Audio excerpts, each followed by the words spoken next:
specifics. Sorry, I'm sorry.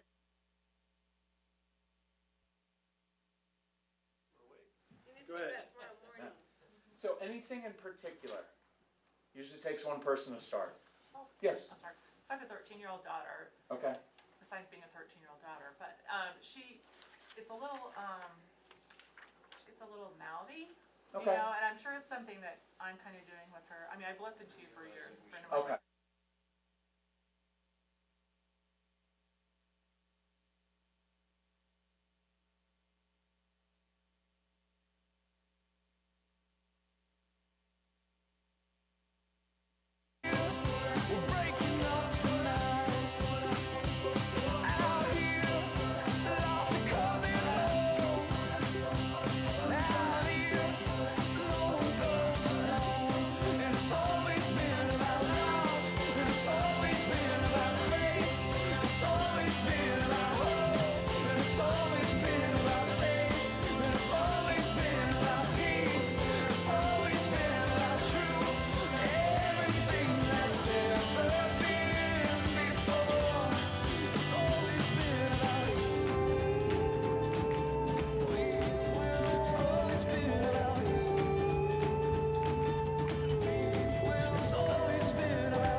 tired.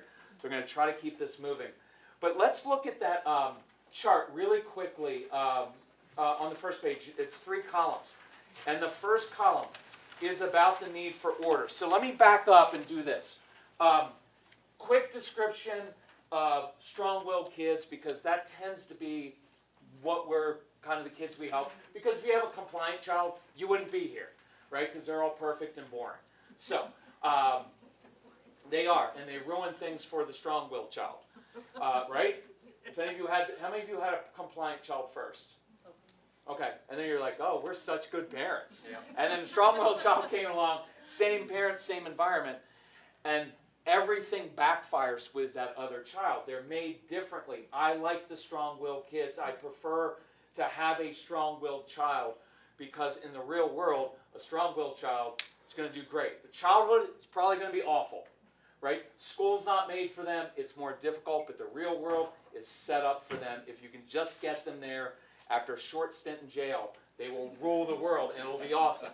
So strong-willed kids, a few things about them, and then we'll kind of dig into this a little bit. So they do tend to be bright, just they're not always academically motivated, right? And you'll see that they often struggle with simple school stuff, but they're very, very bright. They tend to use their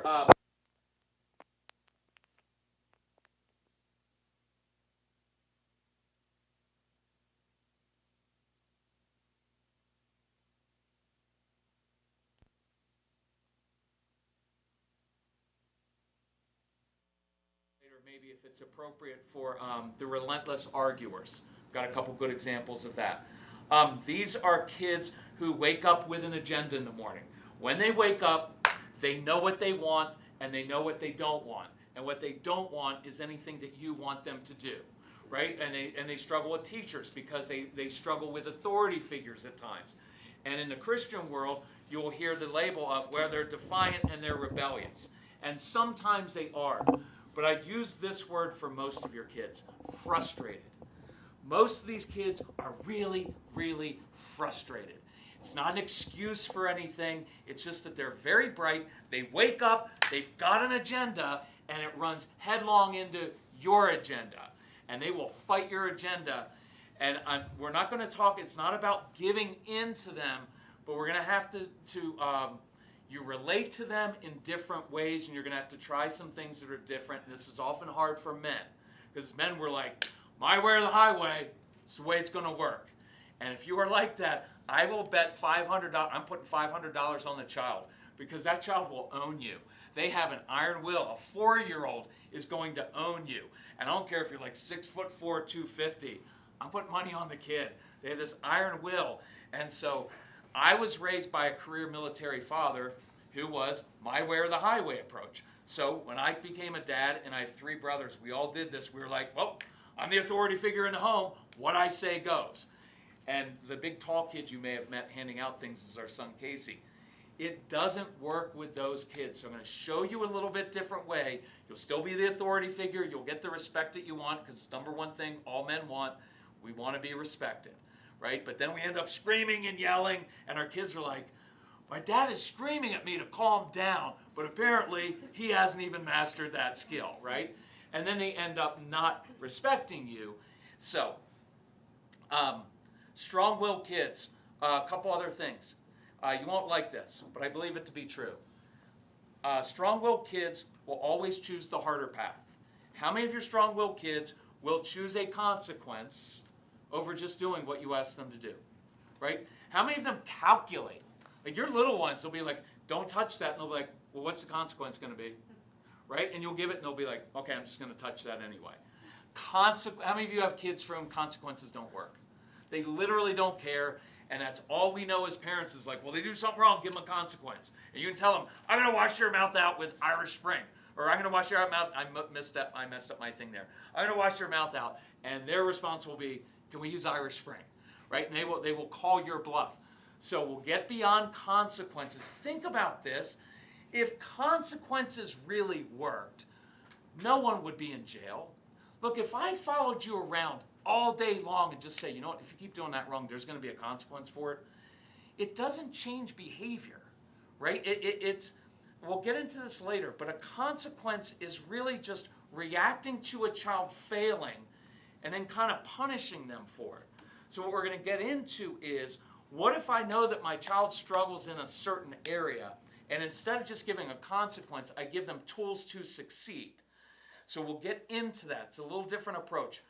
Strong-willed kids, this is the hardest one, will never, ever, ever do things the way you want them done. They're not going to do it your way. We will talk about giving them ownership because I want them to listen to you and respect you, but I don't believe that they will do it your way. They will do it their own. How many of you have found that so far? Okay? And you're going to wrestle with that because you're going to think, am I letting them? How many of you ever feel like, are we letting them get away with things? Sometimes you are, because you don't want to murder your child, right? And so that just is truth. It's going to happen. But we'll talk about this idea of ownership. You know, I'm going to do it right now. I'm going to try to talk really quickly because we have an hour and a half. Ownership, really important concept for strong-willed kids. I do not want to give strong-willed kids control of my home or my classroom, but we give them what we would call ownership. So for the men in here, just think about our childhoods. Most of you aren't as old as I am, but most of you had this childhood. When we were kids, there were no adults around. We got home from school at 3:30 in the afternoon, and we were outside. And we played all kinds of games. We were riding around. We didn't tell our parents where we were going. In the summer, we didn't even see our parents until dinner time. True? That's right.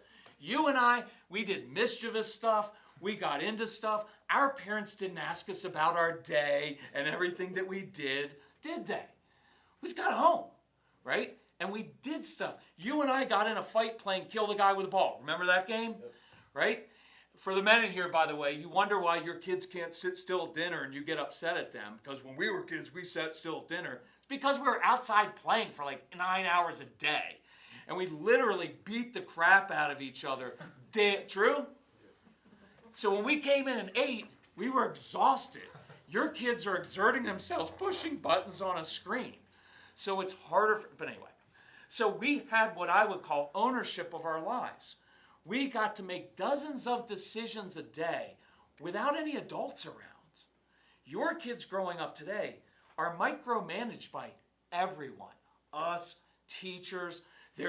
Nobody taught us how to play sports. We taught ourselves. We learned in the neighborhood. Now there's like you have to sign your child up at 4 for soccer practice so they can sit in a circle, run in a circle and just kick each other instead of the ball, right? And so there's always someone on them.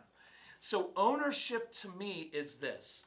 I create a big box for my kids to live in, especially the strong-willed child. And I say, here's the big box you get to live in. There are very clear rules, very clear boundaries, very clear expectations. This is not permissive parenting, just do whatever you want. Not at all. It's very clear. But within this big box, I will give you space. And I encourage you, if you're taking notes, write down the word space. You have to give strong-willed kids some space. If you stand over them, they will resist you on purpose. How many of you have found that? If you're on them, they will automatically resist, even if it hurts them more. Because, look, it's not that they're always rebellious. They want ownership. I want some space to make a decision, even if that decision hurts me. They are stove touchers. They need to touch the hot stove. And because we're good parents, we're like, oh, don't do that. Just, I know a better way. And if you just do it my way, it would be so much easier. They don't want to do it the easy way because the easy way is boring, stupid, right? And they'll tell you that. And they want some space. So I say, within this big box, I will give you space to do things and do them differently than I would do them, as long as we accomplish the same task. Does that make sense? I'm not saying if you want to do your schoolwork. Oh no, schoolwork's getting done. I just don't care how you do it, because your kids are going to do things in weird ways. And if your child wants to sit upside down off the sofa, hang upside down, if any of your kids do that, your sensory kids, then bring in some math homework and say, bet you can't do your math homework upside down.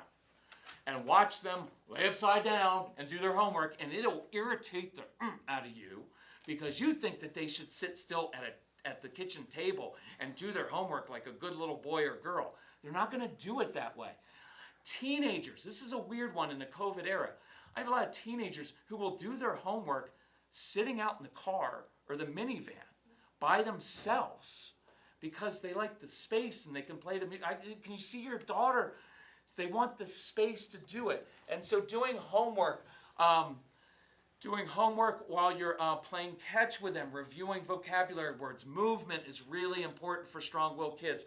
Doing homework while you're standing at the kitchen counter where they can rock back and forth, eat a snack while they do work, listening to music. You're like, oh, but my child has ADHD, they can't have all of that going on. Well, sometimes with ADHD kids, listening to music and moving at the same time can actually be really effective. It's just that it may not be the way your brain works. So again, it's within your boundaries, but I'll do some examples tonight. Let me do this really quickly on, let's do a good one on apology. So let's say you've got two daughters. You two are my two daughters, and I'm going to make you the mean one. And so you're the strong-willed one, and you're the sweet, compliant one that's going to be used and taken advantage of in life because you're too nice. So, how many of you know that's true? So, yes, and then you marry a controlling man. So, here's how this works. So, said something mean to my daughter. So, natural thing that happens, I walk and say, honey, you need to apologize to your sister right now. And as soon as you say right now, no. If you do not apologize right now, I'm going to take away everything you own. Fine. Sorry, stupid sister. And how many of you are like pretty close to an apology? I think I'll take it. Because you have to grade on a curve with a strong-willed child. They are never going to be as good as the compliant child. And if you compare the good child and the strong-willed child, you will get Cain and Abel in your home. Okay? It's as old as mankind. Okay? The one didn't get the acceptance of his father, and the other one did, so he murdered that one. And your kids will internalize that very, very strongly. So, that demanding the apology doesn't usually work. But imagine that I walked up to my daughter and said this, hey, honey, I know that when you're ready, you know the right thing to do. And then I walk away and drink. Because that's but that's really hard. Now watch the words. Honey, I know that when you're ready, you know the right thing to do. I like the tone of voice there. I like that. It's low key. I like very low key discipline. We'll get into discipline later with strong-willed kids. It is not a lot of lecturing. Honey, you know, it's really any mommy lecture that begins with, kids, it's really important that you learn blah, blah, blah. They don't care, okay? They don't want to hear about, you know, one day you two are going to be best friends. Really, Mom? Tell me more. They don't care about our lectures. So, short and sweet. When I use this phrase, and I'm going to use it in the next example, when you're ready, see if this makes sense. It's going to irritate you to do it. As soon as I demand something from a strong-willed child, instantly there is a wall that comes up. And there, have you noticed that? Mm-hmm. You demand it, you stand over them. You know what? I'm just going to stand here till I get an apology. You're going to be standing there for at least 3 days. Because your child can sleep standing up, they'll pee right on the floor. They don't care. I'm not doing it your way, and I'm not doing it while you're standing and looking at me. Right? How many of you get that? So, when I said when you're ready, see if this makes sense. It almost releases the child to do what's right because I said that and I walked away. And I gave them some space to do what they already knew was the right thing to do. Does that make sense? It feels like it takes it out of your control because you want to, like, I've got to get the apology. I want the apology now. And the more, how many of you have found, the more you push and press them, the more they resist. It doesn't work. And later I will do an example in the whole first time obedience thing. And you will love that. You won't like it at all, but I think it's true. So, here's the hard part. You walk away. Your strong-willed daughter is not going to apologize anytime soon. you're going to be laying in bed that night talking to your spouse thinking, are we raising a sociopath? All she has to do is a simple apology, and she won't do it. But tomorrow morning, my daughter gets up and does something nice for her sister as an act of contrition. Your appropriate response is, go give her a little fist bump and say, nice job, honey. Shows me you're growing up. That's it. Don't draw a whole lot of attention to it.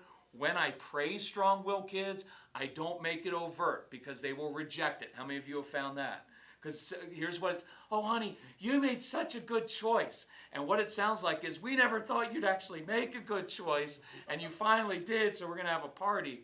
So I don't draw a lot of attention to them. They don't like it in that sense. And the hard part for you is, you want them to say, I'm sorry. But they're not going to say the words, I'm sorry, because you want it to badly. But she did an act of contrition. I did a phone consultation the other day with a mom. Same situation. I said, why does it matter the exact words she uses? What you're after is the condition of her heart. And so if she doesn't want to say, I'm sorry, Mom, but what if she comes and does something as act of contrition? Isn't that enough for that child? Otherwise, you're going to be waiting until she's 40. So, does that make sense so far? Let me do one more with ownership because it's a fun example. So let's say your kids go to school, and every morning is a big fight to get them out of the door because some of your kids have anxiety. They don't want to go to school because school's stupid, because most of what they're learning they're never going to use in life, and they've already figured that out at age 7, right? And they don't get along that well with their peers. Why would I want to go to school, this place, where I don't like anybody in my class? They're not interesting to me. So I understand the anxiety part. But let's say, so there's always kind of a fight with that. And I'll do an anxiety example in just a few moments too. So here's how it may sound in my home. What's your name, if you don't mind? Lauren. Lauren. Okay. Lauren. So here's how it kind of sounds. So Lauren, here's the deal. Every morning, the school bus leaves, or the carpool leaves, at 7:19 a.m. Every morning, 7:19 a.m. I have one goal every morning for you. I want you in the school bus or in that car, 7:19. I don't care what you look like. I don't care what you smell like. I don't care what's in your stomach. Just be on that school bus, in that car, 7:19. If you are smart enough to wear the clothes to bed that you're going to wear to school the next day, brilliant.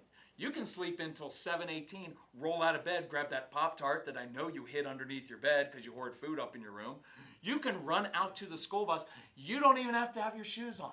I know it's cold where we live, but you're not going to die. You can put your shoes on in the bus.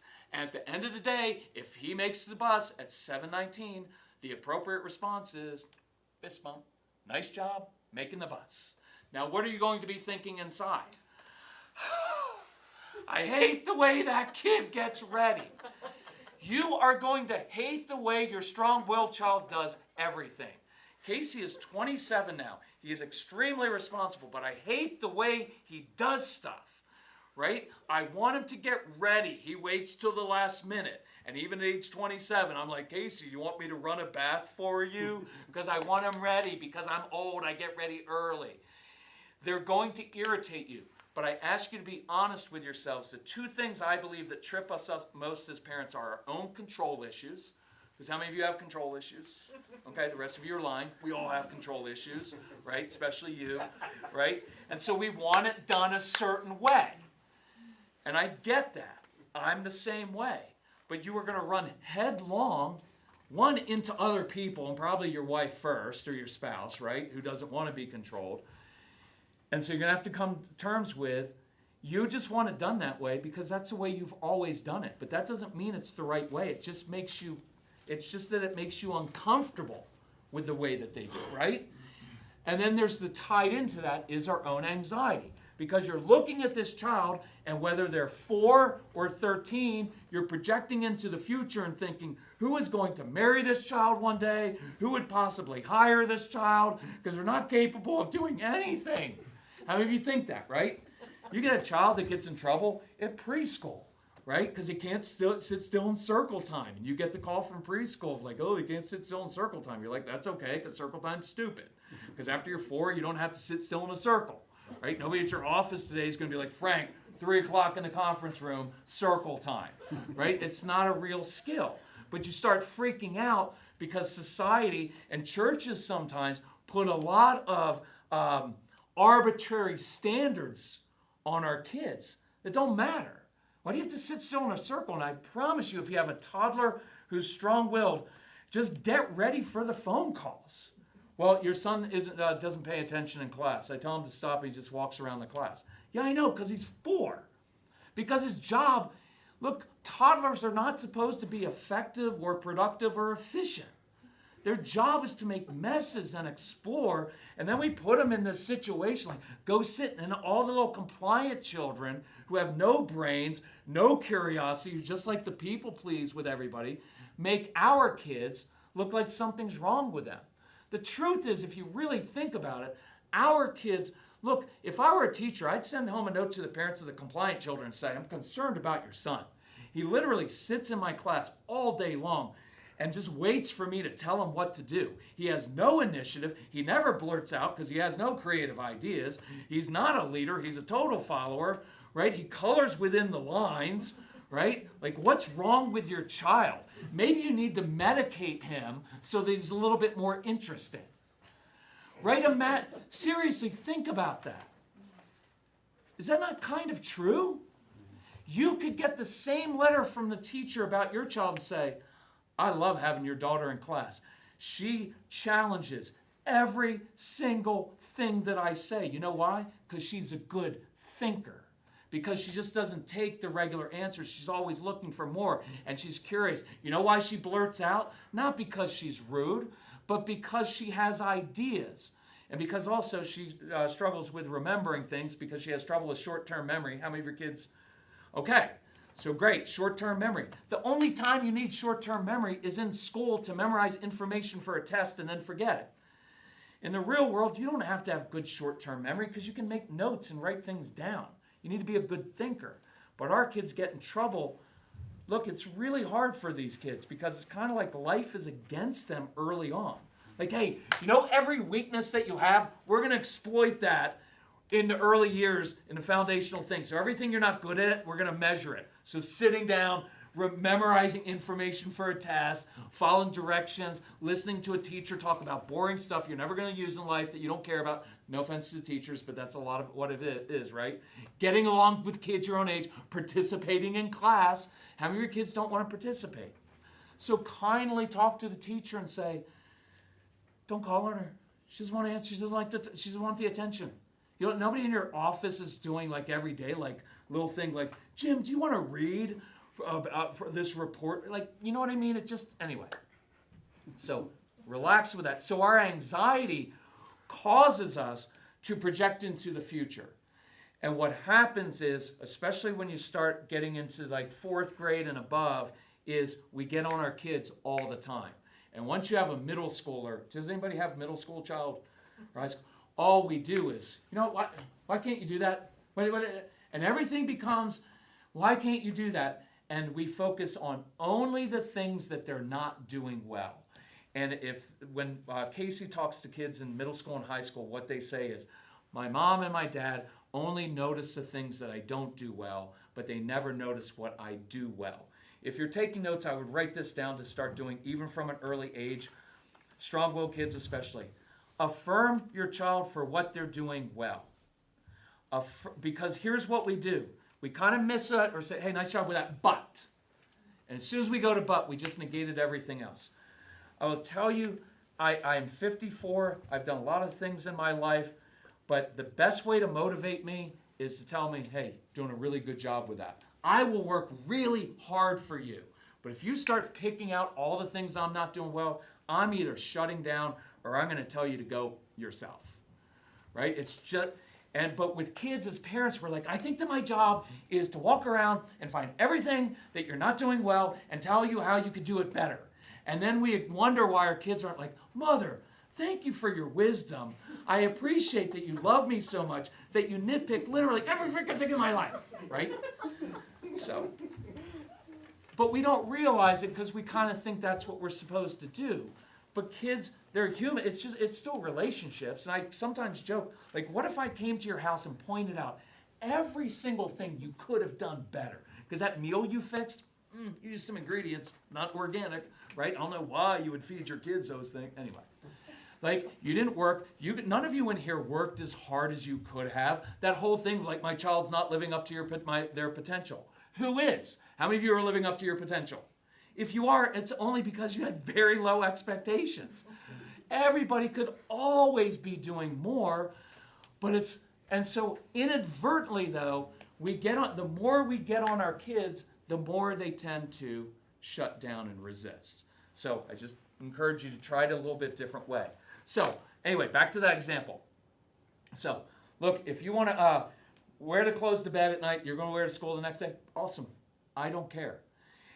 I found when I step back, this is a big principle we teach, when I step back as a parent, it gives my child space to step up and be responsible for himself. When I step back from lecturing, which is micromanaging, from yelling, from fixing things for my kids, because we fix stuff for our kids, our parents barely knew us. Right? Is that not true? I think there was a certain amount that they said, you're going to figure it out, because I figured it out. And I think we owe it to our kids to do a little bit and let them get a little bit dirty. Let them figure some stuff out. Let them, when they come home and they're having a problem with a teacher or someone else, say, watch, this is a great phrase. I believe you're capable of figuring that out yourself. It's a great phrase to tell kids. I believe you're capable. I believe you're capable of handling that yourself. I'm here to help if you need, but I'm not going to fix that situation for you. I maybe give them a couple ideas, but I want them to learn how to do it the way we learn how to do it. And that's, so look, I'm not going to go through the whole thing of eating and everything, but I can tell you the more you press your kids to eat healthy, usually the more they resist it, the more you model it, they will come to it. So I just encourage you to step back a little bit, give your kids a little bit of ownership. Does that make sense so far? So let's do this example. It's a big example. It's kind of long, but I'm going to get to a ton of issues in here. So one of the biggest triggers for men is if I'm a guy and I hear my child talking back to my wife or yelling at my wife. Big trigger for the men, right? We're on that immediately. So what usually happens is, what's your name, by the way? Jay. Jay? Good, easy name. So, I like that. So, Jay's my son, and he is yelling at my wife. So I walk in the room, and typically, Jay, you know, how many times have I told you, you don't talk to your mother like that? You know what? You keep that up. You're going to be in your room. You know, and then your child's going to keep it up, right? You know, one more word, young man, which is cue for them to say word, which is what Casey did to me one time, right? One more word, young man. You know what? Fine. Just you keep it up. You know what? You've already lost your video games for 2 weeks. You want to make it 3? And they'll be like, let's just make it 4. How many of your kids do that? And they like call your bluff. And that's when you start dropping the F-bomb like the pastor's wife, because it just doesn't work. And then before long, you're like, go to your room for the rest of the night, no video games, no food for the rest of the month. Because I'm a dad, I give consequences I can't keep. How many of the men do that one, right? Or the one of like, no video games for 2 weeks while I'm away on a business trip. So your mom has to deal with it. And what usually happens is send a child to the room. I walk away thinking, I just stood up for my wife. And you know what my wife's thinking? No, you didn't. You just ruined the whole night. Because now our child's upstairs in his room crying, and I have to spend 3 hours calming our child down, explaining that your father doesn't hate you. He just has some unresolved issues from childhood, right? And so there's this whole dynamic because, look, I get resentful at my wife. You know why? Because you're too soft. Because you coddle her and you let her get away with everything. How many of you have that in your marriage? Happy Valentine's Day. So, and now your wife's looking at you, oh yeah, well, you're kind of a hard, right? And you escalate everything. And I will tell you, in reality, this is real life stuff. For the men in here, if you are like that, like I was, your wife has this burden. When we walk into the home, and if hubby can't really control himself, wife is usually spending her day managing the child's emotions, because they're usually pretty volatile. And then the big child, i.e. the husband, because we're just big kids. We're like 7, as tough as we think we are, we're basically 7-year-olds. Look, we are puppy dogs. You give us a little bit of affirmation. We're still looking for our dad's approval, most of us. And so we are. Big dad walks in the home and he's upset. Now your wife, and this is what my wife had to do, she has to make a choice. Because if I step in and run interference between my husband and that child who's left Legos on the floor and didn't do what he was asked to do, now am I undermining my husband's authority? But she doesn't want to leave her child because sometimes we as men, not all of us, and there's no condemnation, no guilt in any of this, I just want us to change. Now, she's not going to leave her child to be yelled at by this dad again and again, right? Does that make sense? And so we'll kind of get to that. So there's this dynamic that happens. Look, I did this phone consultation the other day, Wednesday morning, and it was this couple, same dynamic, because one of them is sweeter, the other one's tougher, and they started going at each other. I was like, I'm not doing this. I was raised in a home with a lot of conflict. You're both are perfect for each other, because one of you is too sweet, the other one's a little bit too tough, so you balance each other a little bit. It's not one of you is right and the other one's wrong. You just have to work together on some of that stuff and know that you're both part of it. So anyway, we'll kind of come back to that a little bit. So that usually doesn't work that awesome to do that. A couple quick things in this situation. This will sting a little bit, I hope. I don't like blame, guilt, manipulation, any of that. I like stuff to sting a little bit because it's true and it makes us change. As a dad in that situation, when Casey was just misbehaving, he was a really tough, difficult kid, really emotional, get upset all the time, say awful things to us, to my wife, everything. But I knew there were times when he was upset, and I could see it in his face. He was all red, and he was gone. You know what I mean? Like he was gone past the point of anything rational. And I would keep going at, keep it up, proud of yourself. If anybody ever watched The Great Santini, that was my dad. That's who I learned from. And so I could tell, and I would intentionally, I think what I was doing was, I wanted to make him so angry, right? Because I would provoke him to anger so that he would go upstairs, slam the bedroom door, so I could walk downstairs and feel justified telling my wife, did you hear what your son just said to me? And I was using it as justification because I couldn't control myself. And what I was really saying to my son was, I need you to behave right now, because if you do not behave and do what I tell you to do, I am not sure I can behave, and you do not want to see me angry. Does that make sense? What I was really saying is, I need you to control yourself because I can't control myself, if that makes sense. And we all do it to some degree. Look, even moms with after all I do for you, that is a manipulative tool. If your mom is still pulling that out on you, you know, it's manipulation. See, because I do so much for you, you now owe me. See how that works? Look, I wish we had like 4 hours. We bring this baggage from our childhood. I encourage you, if you've been married for a while, look at your spouse. And I know you're going to get irritated, like, why are they like that? Because we all bring stuff from our childhood that we haven't really dealt with. It's just there, and nobody tells us. Our pastors, I hope you do from now on when young couples come in, tell them what they're about to get into, because nobody had to talk. Look, I wish someone would have told you, like, look, here's what marriage is. It's a union of two selfish people who don't even know what their issues are. You're not going to find out until you start having kids, especially strong, because until you have kids, like fun, and you can have sex all the time, you do whatever you want, right? And then the kids come along, and then you don't agree because you didn't talk about, how are we going to parent our kids? You didn't talk about anything difficult before you got married. Some of you were just trying to lock down the spouse because you knew you couldn't get anybody better. You should be married way up, dude. And so, I'm kidding, but you know what I mean. And some of the wives in here, you married the guy because, watch this one. Your dad, you learned how to manage your dad's emotions, and it's really comfortable. So guess who you married? Basically the dude who's kind of like your dad because he was really familiar. We don't know all of this until we're about 45. And I'm like, crap, why didn't anybody tell me this? Now I've got kids, we suck, right? Because we haven't dealt with this stuff. I encourage you to deal with. I'll give you one thing to do for Valentine's Day. It's just very, very practical. Ask your spouse this, and please forgive me for my language. Ask your spouse, what is one thing, the next week, for one thing you would like me to stop doing or start doing? Just one thing. Just one. Wives, don't listen. Just 5. Just one. And then just do it. Just do it. Is Mary like, well, but she doesn't do it. I don't care. You asked her, what's one thing? Okay, I'll do that. Okay, so you want me not to prove my point anymore? I'm going to start drinking. Could you please not talk about politics for a week?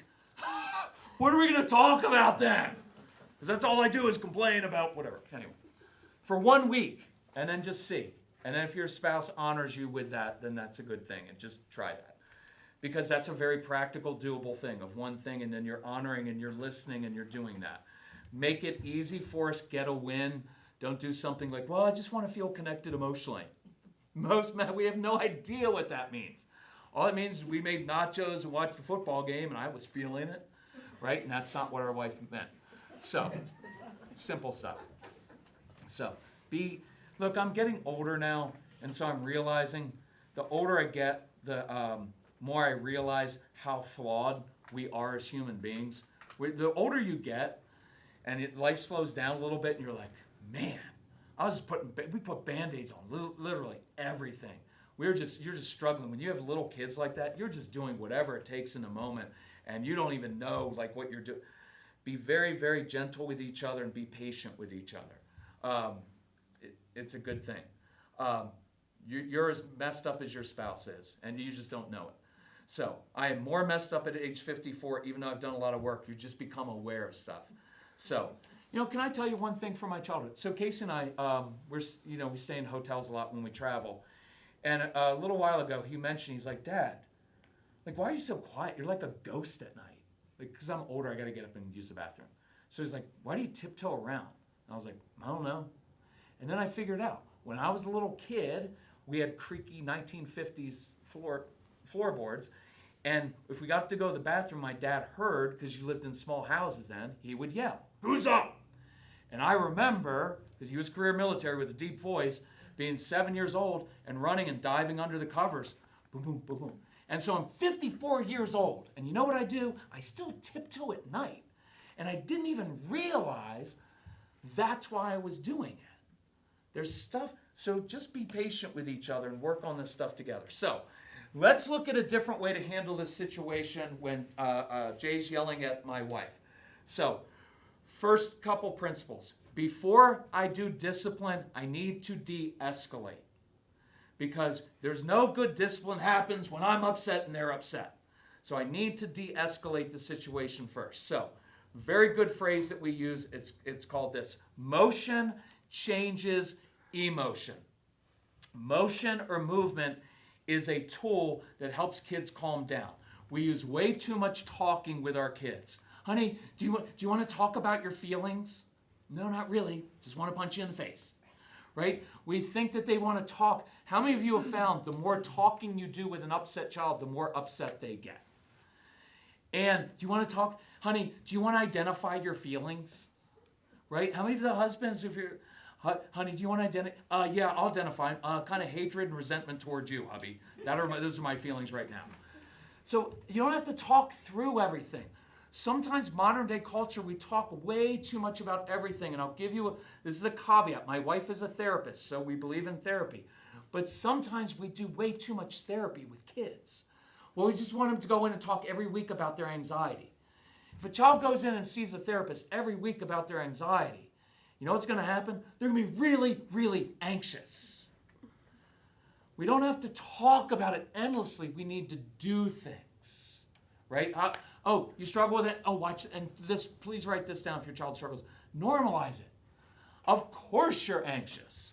If you weren't anxious about things, something would be wrong with you.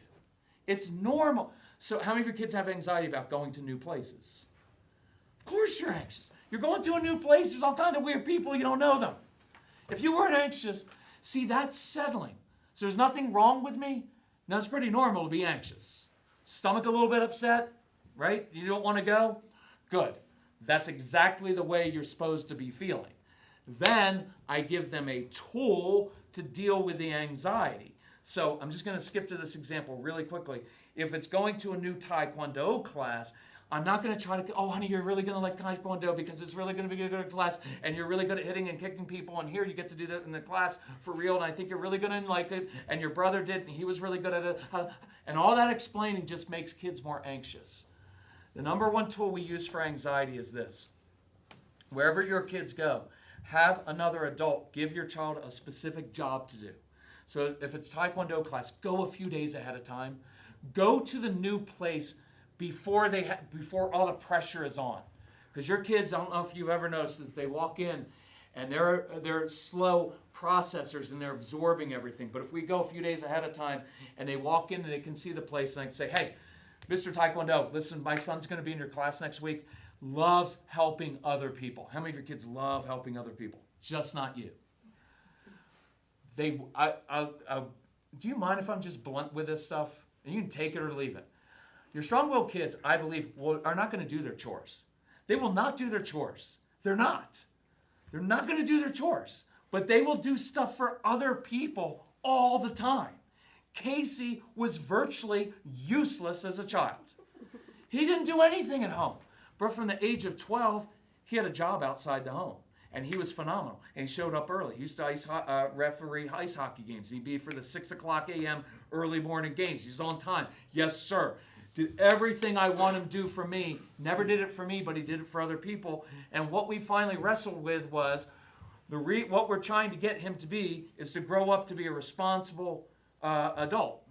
Well, he was for other people. It's not us. So certain things we let go. Certain things we changed the chores. Many of your kids are very good at adult-type jobs, but they won't do simple things that you want them to do. Unload the dishwasher. It's too hard. But they'll change the oil. Some of your sensor kids will rake the leaves and do yard work. And if you have kids that like yard work, some of you have kids. So use what they're naturally good at. In our terms, it would be create successes. Stop fighting over well, they need to learn. When I was a kid, we did. I know, when you were a kid, you were overly responsible, and that's why you're a control freak now. Okay? And you think, oh, I work so hard. No, it's your comfort zone, right? I had a mom the other day. You know why she worked so hard? Because she was the fourth of 6 kids, and the only way she got her parents' attention was when she was the overly responsible child. And so now she's overly responsible. She's not virtuous. She's trying to get attention from her mom and dad. But guess what her daughter's doing now? Nothing. You know why her daughter doesn't do anything? Because there's no way I can compete with my mom. Because my mom's a superhero when it comes to work. See how that works? It's really fascinating, all this stuff, how it works together.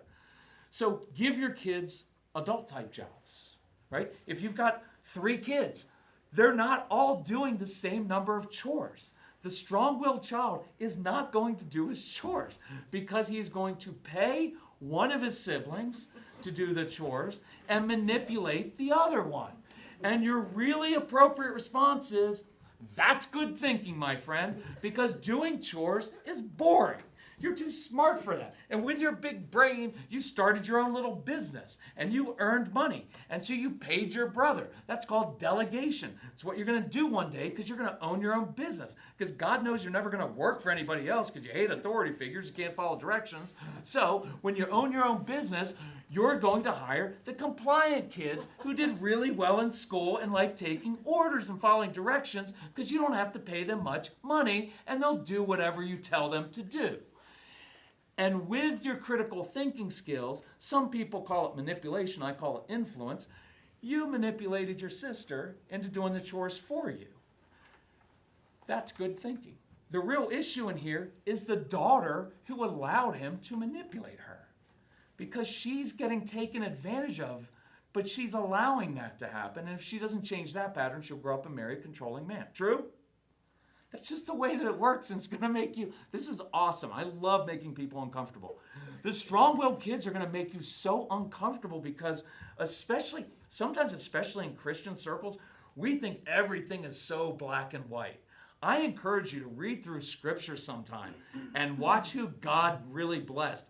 It was people like Jacob, who was a deceiver and an awful human being. True? Anybody more awful? Steals his brother's birthright? Deceives his father? He was horrible.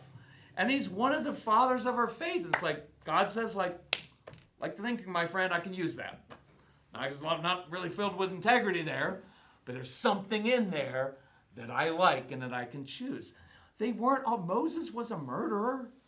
King David was a man after God's own heart and a man after Bathsheba's hot body. True? And made sure that her husband was killed, right? And the men in here, adultery and murder. Probably not. One of the two, statistically, but not both. And yet God used all those people. And as Christians, we're all like, oh, it's all about good behavior. No, it's about the heart. And I'll tell you, the strong-willed kids, their outward behavior is not going to be good. It is not always good, but their hearts are usually really good after you give them some space. So different way to handle this. I'm sorry, I'm getting all over the place a little bit, but hopefully it's okay. So, de-escalating. I want to hit this before I dig into that motion changes emotion. Tone of voice. Usually I have 2 hours, I have an hour and a half, so I'm cutting some things out. But I really want to go through tone of voice very quickly. With the strong-willed child, especially from an early age, I would not use the really sweet tone. Sweetie, baby, mommy needs your help. They hear it as condescending and they hear it as weak. I would not refer to myself as mommy, daddy really wants this. When you're giving them instructions, it sounds weak. You've said this child is 6 going on 26. I would prefer you talk to them like adults. The really sweet tone doesn't work. I don't like pleading. But guys, you know what? All I'm asking for is a little bit of help around here. That tells your child, oh, mom, you're exhausted. All I have to do is push your buttons. You'll freak out and give in, right? So moms, you've got to make yourself a priority. Stop doing everything for everybody else. Moms, the reason your kids sometimes don't respect you is because you don't respect yourself and you don't respect your own time. They take advantage of you because you allow it sometimes. True? And you've got to stop doing everything for the kids, nothing for yourself, or you're going to turn into your resentful mother.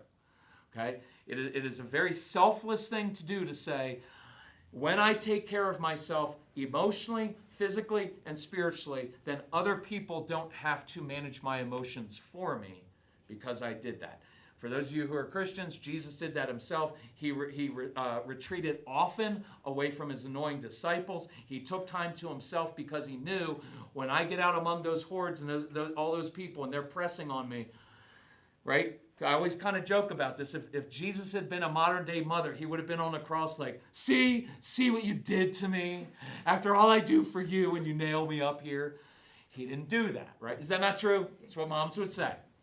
Because that was the Martha and Mary thing, right? The one was running around serving, and the other was just sitting at his feet. So moms, I want you to have a lot more confidence. And look at your kids sometimes, say, not my issue to solve, but I believe you're capable of doing it. And then walk away.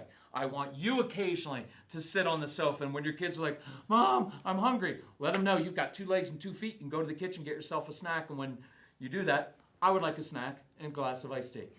And allow them to serve you. Some of you don't let your kids serve you, 1, because they make a big mess, but 2, because you have control issues. And so why doesn't anybody do anything for me? Because whenever they do, it's never right. True? So that's why you don't let your husband do the dishwasher thing sometimes, right? Because he doesn't do it the right way. Unless he's an engineer, then he's a freak. So, and then he doesn't let you do it. So, tone of voice, even matter-of-fact tone. This will be hard for some of you because it sounds very cold, but it is very, very calming to a strong-willed child. Very even. I take the emotion out of it. If my 7-year-old son is jumping on the sofa, I'm not doing, hey, buddy, you know what? There's springs on the sofa. We don't jump on the sofa. Notice how we talk in those question marks like teenagers now as parents because we're trying to convince our kids, and they hear it as weakness. So instead, when I walk in a room, say, hey, jumping on the sofa, not happening in my house. But I love your energy, man. If you want to help me stir the soup, if you want to help me walk the dog, I could really use your help. So really quickly, when I say no to a strong-willed child, even a matter of fact, I drain that energy away. Because if we start to do this, it triggers. How many of you, I just did a podcast on this about moods. You walk in the room and your child has a bad mood. How many of you, it affects your mood? Right? And then you start talking to them differently. And then they pick up on your irritation, and it just keeps going. The first part of our workshops is usually about us controlling ourselves, because the only person in life I can control is myself. And the quickest way to change a child's behavior is to first control my own. And tone of voice, body posture, I encourage you, when your kids are freaking out, you've got 2 little ones, right? Try this. Next time, you know those days where they're just out of control? There's just those days, which is like every day. But there are days when they're like that. No matter what, you guys, and you can try that. You say, guys, stop right now. Or you can do, guys, you know what, if you stop right now, give you some donuts. And no matter what you do, nothing works. Sometimes try like lying down in the middle of the floor. Or you two just sitting and not even giving them a lot of attention. And you two just start like dealing cards or something in the middle of the floor. Or if you have teenagers and they're mouthing off, make out with your spouse. Because teenagers, it will gross them out. It's the most awesome thing ever. Ew, you guys are gross. I know, and you have a really nasty mouth. So, you will have, body posture is really important. Because if I walk in with a teenage daughter, if you're like this with your teenage daughter, is anything good about to happen? No, because she's cueing in. Uh-oh, here comes my mom's stupid lecture. And now she's like, honey, you know, right? And you start to get that little attitude, and then she gets the attitude, and then it escalates. And that's why I often sit down when disciplining kids, because when I'm sitting down, I'm in complete control of myself. My yes is my yes, my no is my no. Just talking like this. There's something very grounding about this kind of tone with your kids. I just encourage you to practice that, and I'll try to model it throughout the thing. But when I said, hey, jumping on the sofa, not happening in my home. I like that because it's not personal. You know what? How many times do I have to tell you, and I'm not getting upset. I'm just like, it's not the way we roll in my home. No energy to it. But, and a big principle, especially with younger kids, whenever you tell them to stop doing something inappropriate, give them something appropriate to do. Strong-willed kids have a lot of mental energy. They wake up in the morning. They're going to get into something. Just saying no, it didn't work with Adam. Hey, eat from any tree, not that one. It was a setup. Knew he was going to that one, right? I believe he did, because God's pretty smart, right? It doesn't work just as well. Kids should learn. They should, but strong-willed kids don't. It's not an excuse. It's just reality. So I give much more energy to, hey, that's not happening, but I love your energy. Do I really love his energy? No. They're exhausting. But I'm going to use that to my advantage. Sensory kids, by the way, I would have either in the backyard or in the basement build a little obstacle course. Something they have to crawl under, crawl through.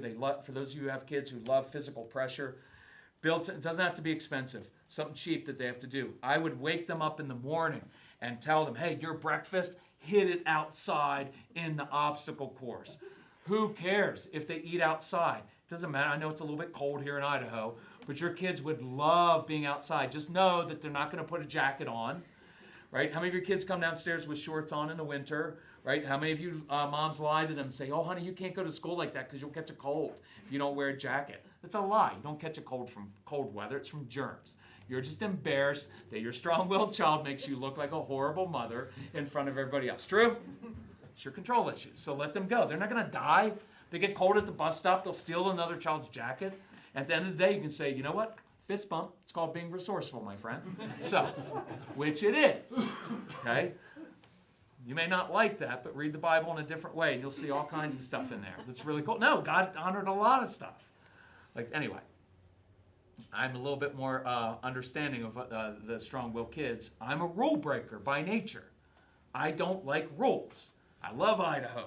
Idaho is wide open. Casey lives in Wyoming. You can do just about anything there. It's pretty cool. So, I'm going to leave it there. Tone of voice, I'll try to model that. So, de-escalate. Motion changes emotion. The idea is is that motion, giving a child something to do, helps them process the anger, the frustration, so that you can get to a calm place. Because once we're in a calm place, then I can talk rationally to you. But when you're upset and I'm upset, nothing good happens. So I'll give you a couple options in this example with a dad and the child yelling at his mom. But for some of your younger kids, when they're upset, even in the grocery store, I will sometimes hit the floor and start doing push-ups. I guarantee you, your child will stop freaking out because they're going to look over and say, what's dad doing in the middle of aisle 4? And I'll be like, hey, you want to do some push-ups? Child will get down and you can say, come on, you want to do 10? If you did 10 push-ups every time you got upset, you'd be ripped, right? You don't have to say that, but you can think that.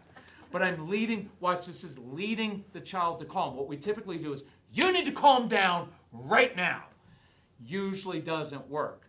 I like to lead kids. They will follow me when I don't try to make them do stuff. Thank you, Casey. So, that's our strong-willed son, Casey, who was horrible as a child, but he's an awesome young man now. So, he's flipped me off with his eyes, I saw it. So, I will tell you though, as someone who's a little bit older with an older child, so many of those fights you're having now, here's one. When you have younger children, especially if you're a Christian parent, you think every single interaction matters, right? Like, if we don't get this one right, it's jail time, right? I want you to know you don't have to get every situation right. There are times when I call it reading the moment. I'll give you an example. So working with this family, and a child needs to go to bed at whatever, we'll say 8 o'clock. And so he's, of course, he's procrastinated. And right at 8 o'clock, he's like, can I take a shower? And the parent's like, no, honey, it's 8 o'clock. You need to get in the shower. And the dad's getting kind of upset. You need to get. And he's like, but Dad, I really want, you know what? You had time, right? What are we going to say? You had time, but you stayed on the stupid video games. If you would have turned off your video games when I told you. And you can feel this situation. Moms are usually like, uh-oh, I know where this is going. But he's like, can I do it? And mom may be backing up dad and says, honey, listen to your father. You need to get in bed now. And here's your dilemma. You're right. Your child should have gotten off his video games early and taken the bath, the shower, when you asked him to. You're right. And you don't want to give in. But there are times where you have to read the moment and say, look, it's a shower. This is a kid who's never really done things well. And so maybe we let him take the shower, and while he's doing that, we go downstairs and get hammered. I'm kidding. No, we go downstairs and we have a glass of iced tea or a glass of wine together, whatever, and let him take a shower. And inside you're going to wrestle with this hundreds of times. But didn't we just let him get away with that? Right? How many of you get? And I don't have an easy black and white thing. Now, if you're always giving in, oh, here's a phone because you're 6 and you're upset, and here's whatever, not that, but there are times with these kids who are really volatile, and he's like, he didn't ask for fruit snacks, he didn't ask for stuff, he just wanted to take a shower at 8 o'clock. It's like sometimes you're like, okay, go take the shower. And then when you tuck him in at 8:20 instead of 8 o'clock, and by the way, he's not going to 8 o'clock no matter what you do anyway. How many of you have found that out? Good luck with bedtime. So put them in a sleeping bag, shove them in a closet. Some of your kids love that. Sleeping bags are great for strong-willed kids and for your sensory kids. Let them do weird stuff, even if it irritates. So you want to sleep like that? I don't care. Are you sleeping? Good. Right? Does that make sense? You're just going to wrestle with it. You found some of this out because you've got an older child and you're old like me. You're not as old as me, but sometimes you read that moment and then you go tuck that child in. And then you're like, oh, you're actually clean. Thanks, right? Because how many of you have kids who don't watch out for their hygiene? Right? So another family, another home is like, let him take the freaking shower. I'd be happy if my child took a shower, even if he's up late. It's not a I hate the pick your battles thing because I don't like picking battles with kids, but it's hard. But go for the relationship and don't worry that like everything that we do matters. Our parents were barely involved with us. True? I mean, they were, but not that much. They didn't ask us about our day. So, I don't remember that. I talk to my mom now. I'm like, Mom, what did you actually talk to us about? She goes, We didn't. We were busy. I had 4 boys. I was doing laundry. We didn't have washing machines there. Like, I was doing stuff. And plus, they drank a lot. They did. Our parents, some of them drank a lot. Did any of your parents have parties and you had to go to your room? I remember my parents coming up, hey, boys, go to your room. And they have like cocktail parties in the house. And our parents went away on vacation without us. We won't do anything without our kids. Anyway, just abandon your kids. They'll probably turn out better. I'm kidding. But they will be better if we don't do everything for them. So I walk into the room. Jay's yelling at my wife and say, hey, Jay, I can tell you're frustrated. Listen, when you're ready, I've got a football. If you want to come outside and play catch, love to play catch with you. Hey, Jay, I can tell you're frustrated. Listen, I'm going to go in the living room and dump the Legos out. When you're ready, why don't you come in? We could build a really cool spaceship. Now, here's why I like it. I came into the room in control of myself. I addressed him. I can tell you're frustrated. I didn't say, why are you being so defiant? Yelling at, I can tell you're frustrated. And now I invited him into some, hey, I've got a football, I've got Legos. When you're ready, why don't you come do something with me? I invited him, but I didn't make him do it. See, where you come outside right now. No, better get your little butt outside, right? Instead, I led him. Now, you're going to be outside throwing the football up in the air like, where's the little jerk? Why isn't he coming? That guy said to give him some space. It's been like 30 seconds. And I'm going to say like, okay, it's been 2 minutes.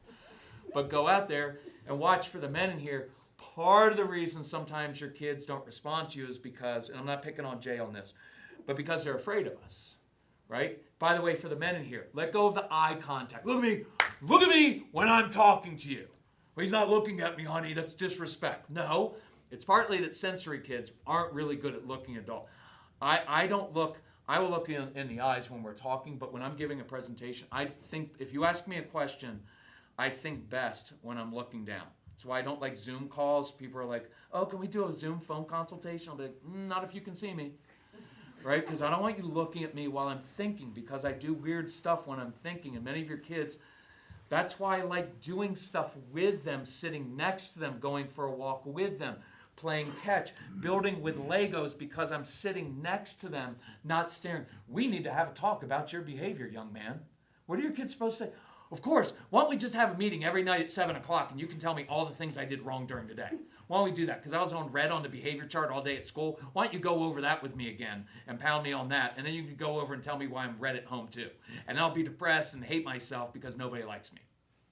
Right? Is that kind of what happens with our kids? So when I'm next to them and I'm playing catch with them, see, we can play catch, and I'm starting to de-escalate. I'm still a little bit irritated, so I may throw the ball kind of hard at his face. But, that's okay in this situation. And I'm building with Legos. And look, when I'm building with Legos, I'm doing something with my hands. And he's doing something with his hands. Because saying, you need to calm down. I don't know how to calm down. But I do know how to build with my Legos. I do like playing catch. I can do the push-ups. The activity is a really cool thing to do in the moment. But the cool part about it is, instead of saying, go to your room right now, nothing wrong with that, but just think about it. When we say, you go to your room, inadvertently, we're sending our child away from the very person who has the wisdom and tools to help them. In this situation, I'm saying, Jay, I can tell you're frustrated. Listen, when you're ready, come out, we'll play catch, because I can help you out. I can deal with you. And you know what else? Remember when I did that thing before I used to say to my son when I was saying, hey, I need you to behave because I can't control myself. What I ultimately want to say is, hey, Jay, when your world is out of control, mine's not. I can handle you at your worst. When you're upset and you don't even know what you're upset about, you can come talk to me. Because when your kids are teenagers, I want them coming to you. I want them coming and saying, Dad, I did something at a party that I shouldn't have done. And without, how many times have we told you? Right? Instead of saying, okay, so tell me about it. Because I want them coming to you, not posting stuff on social media, not going to their teenage friends. Because their teenage friends are stupid and horrible. I'm kidding, but I want them coming to you. But this is true. We often say, well, I can't trust my kids. But it's also true at times that our kids can't trust us. Because if I'm always overreacting and yelling, well, why would I come tell you anything? Because all I'm going to get is this. For those of you who struggle with that, the beautiful part of that example is the story of the prodigal child, right? The strong-willed one. By the way, Scripture's so cool with the strong-willed kids. They're all in there. The strong-willed kid went away, did basically, sorry, I'm going to do this one, hookers and blow, basically. It wasn't little stuff that guy did in that story. It was bad stuff. Comes home, and I always, if I ever do sermon, I'm not a pastor, but occasionally I speak in church, I always do that story because it's the one that I love most. If I were the dad in that story, I would have met that kid at the end of the driveway and say, you know what kind of shame you brought on her home? You owe your mother an apology. Why'd you waste all my money? And I would have held that against my child for years. You're going to be paying that off for years, my friend. And that father, there's a beautiful thing there that son knew that he could go back to that father because he knew that he would be accepted. And by the way, the one with the bad heart in that story was the older brother, who was the one who always did everything his father had asked. I'd encourage you to look with different eyes in Christian world of behavior because we usually get it wrong. We miss the heart stuff because we like the little compliant kids. So, does that make sense so far? So then we get to, let me see how we're doing on time. What time did we start? 6:30. Who just lied to me? Okay, we've got like 13 minutes left. Let me do a quick discipline thing in this. So, let me look at my list and see what I can do. I'm not going to do the discipline part here. Once I'm calmed down, it's much easier to discipline my son. Say, listen, I know that you know, these are great phrases. I know that you know yelling at your mother, hitting your sister, stealing things. I know you know that's wrong. And I also know that you know when you do something wrong, you're going to lose all your stuff. So I'm curious. I love the word I'm curious. And the older your kids get, the more I use the word I'm curious. You know that was wrong. You know you're going to lose all your stuff. So I'm curious, what was going on that would lead you to do that? See, that's better than, what were you thinking? How many times? That makes someone defensive. I'm curious, teenage daughter, right? Let me use it in this context. So she's got a little bit of a tone and attitude. So I step back and say, hey, honey, listen, I've noticed the last 343 times you use that tone with me, you were either anxious, frustrated, or hungry. Because those were cases, 3 triggers. So I'm curious. Look, I want you to know this. If you continue to use that tone with me, it's not going to work well for you. See, I don't have to go on a long thing. I'm just letting them know. Every time you use that tone, you lose your privileges. It's not going to work out for you. So I'm curious. There must be something else going on. And so I'm going to go get started on dinner. I'm going to go walk the dog. If you want to join me, I'd love to listen to you. Does that make sense? Because now I'm inviting you in instead of, you know what, I don't know why you have to use that tone with me. You know all the things that I do for you, you keep doing that. They already know it's wrong. By the way, you little kids who lie, they lie because they know what they did was wrong. They just don't want the consequence. Lying isn't the issue. The lie is the cover-up. Right? I have a kid who, let's do this quick one. I have a kid who's, a lot of kids who steal stuff. Like they'll get up late at night and steal stuff from the pantry. And so you put locks on the doors, but they'll pick the lock because they're really smart like that. And you go all day long with the lectures and we're going to take away this. But at the end of the day, with most of these kids, what I end up saying is, so I'm curious. Listen, I know you get up in the middle of the night and I know you steal stuff, right? Because I got cameras and all that stuff. And I know you redid them like Ocean's 11 and whatever. But I know it happened. And I know you know that's wrong. I'm not freaked out, right? Like I don't think God's freaking out like, you did what? He's like, I've seen a lot before. So, I get that. So, but what I'm really curious about is, what do you get out of that? Like when you're stealing stuff late at night, is it kind of the fun part of it, a thrill of like you're up late at night and nobody else is? Because that's kind of cool. Is it that you have you're really smart and you're kind of bored, and so you like tricking people? You like coming up with a plan because you're very strategic. That's why your kids are good at chess and checkers and arguing. And they see patterns in life. That's why they're often very good at putting things together. They see patterns. That's why they're so good at arguing. They know what to say to get a reaction from you. And they know when you get upset, then dad gets upset. And with one little word, they can make you two fight each other. Right? And so acknowledge that. So I go through and I'm like, and is there a certain thrill that you're using all this brain power to get away with it and then you're like covering your tracks and you're covering things like wiping it down with alcohol like they do on CSI, right? So we can't get your fingerprints. Is that what's going on? And then you're like, yeah, it's kind of it. Okay, so you've got a choice to make now. So you may continue to do what you're doing. You can do that because I can't make you stop. But I'm going to catch you and you're going to lose your stuff. But here's another option. You've got this great brain and you're spending all this energy trying to be deceitful and get away with things. But I also know you've got a really big heart, and I know you love money. How many of your kids love money? Not in a bad way. This is really like money. They're born entrepreneurs. So I bet we could use all that brain power to come up with a couple of little business ideas for you to earn some money. Now, your kid's a little bit young. But we could use that money, and I bet some of it we could give to some charities that you care about. You tell me how you want to do that. Does that make sense? So I'm not letting them get away with it. I'm just letting them know I'm giving you an option here. Relentless arguer. You can yell at me all day long. It's not going to change my mind. Your mood does not change my mood. Your behavior does not change my behavior. I don't give in to tantrums. If you want to have a tantrum, we have 2 rules in our home for tantrums. One is we do everything with excellence. If you're going to have a tantrum, I want you to have the best tantrum ever. Like, wear yourself out. I'll even give you a rating. Like, that was a 9.5. But what I want you to know, the second rule is your tantrums don't accomplish anything with me. But if you want to use your energy instead to problem solve with me, to earn what you want, I'm all over that. So my tone goes from, why do you always have to do that? Stop doing that, to, let me show you a different way and let's problem solve. Because you got a really great brain in there. Does that make sense? That's giving them what we would call tools to succeed. Let me do this thing, and I apologize we're not getting to everything. First time obedience. I want to do this one. Discipline is something you do for your kids, not to your kids.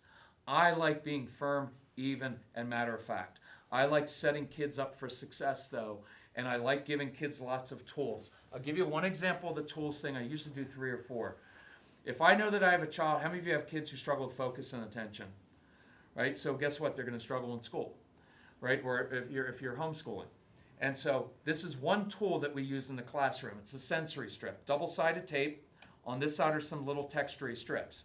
Science and research show when kids play with textured objects, it helps them concentrate. That's why your kid's fidgeting. Fidgeting is a really helpful thing.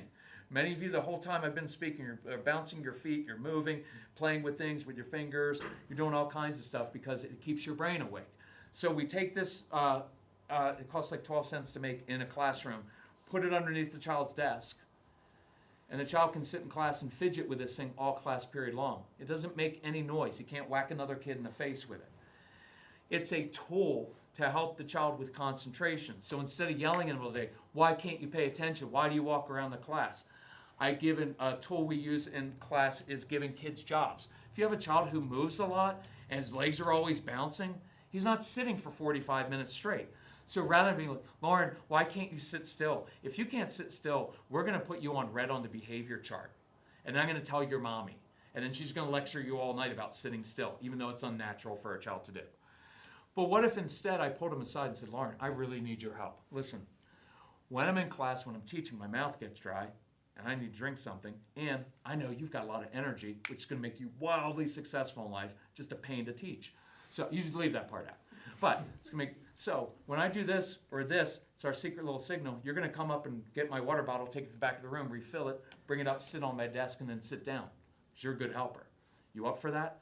And so when he's fidgeting and I'm losing him in class, instead of this again, Lauren, 1, 2, 3, eyes on me, look, and making the whole class look at the bad child in class, who is only bad because he actually has energy and knows that it's stupid to sit still in class for boring stuff all day because he's got a brain that's thinking of how to build rockets, right? We listened to a podcast with Elon Musk. You want to teach Elon Musk? One, he's kind of a jerk because he's so smart, but you think he was paying attention in class?